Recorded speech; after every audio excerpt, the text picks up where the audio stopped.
আসসালামু আলাইকুম। আজকে রোজার মাসের অনেক সুন্দর পরিবেশে আমি ভ্রমণ করতে আসছি। চারিদিকে শুধু সবুজে ভরা, আর সবুজের মধ্যে ভুট্টা আর মাকাই সম্পূর্ণ, আর গম চাষি ভাইদের যেভাবে করছে অনেক সুন্দর লাগছে আমাকে। দেখতে পাচ্ছেন গাইজ, যে রাস্তাটা যেটা আছে এই রাস্তাটা আমাকে ভাবতে পারে যে এরকম বাহারা দেশের আমেরিকা লন্ডনে যেভাবে রাস্তাটা ছিল পরিষ্কার অসাধারণ, কিন্তু এই রাস্তাটা পরিষ্কার আছে। আমার বন্ধুগুলো আসছে, আমিও আসছি, কারণ আমি রোজা আছি তার জন্য। যে টাইম 1 ঘন্টা 1.5 ঘন্টা আছে রোজা ইফতারি করার জন্য, তবুও এই টাইমটার মধ্যে এখানে কাটার জন্য আসছি।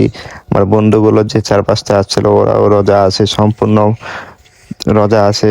যে কয় টাকায় আমরা একটা ইচ্ছা করছে যে এই জায়গাটাই একদিন ইফতারি করব, ওই দিনকারও বলে থাকবে ইনশাল্লাহ।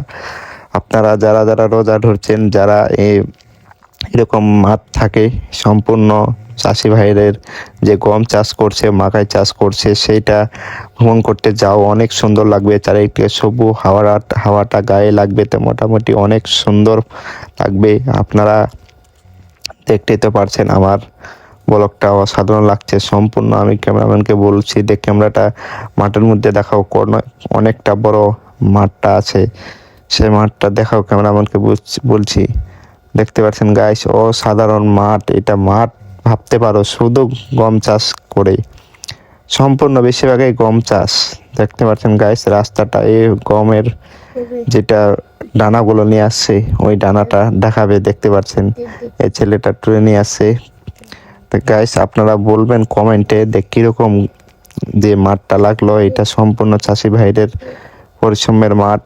দেখতে পাচ্ছেন, আপনারা অবশ্যই বলবেন কমেন্টে। কেন আমার ভিডিওটা এখান থেকে মোটামুটি ভাবতে পারছো বেশি বড় করব না, সামনের যে ব্লগ থাকবে ওইটা বড় থাকবে। ঠিক আছে, থাকলো।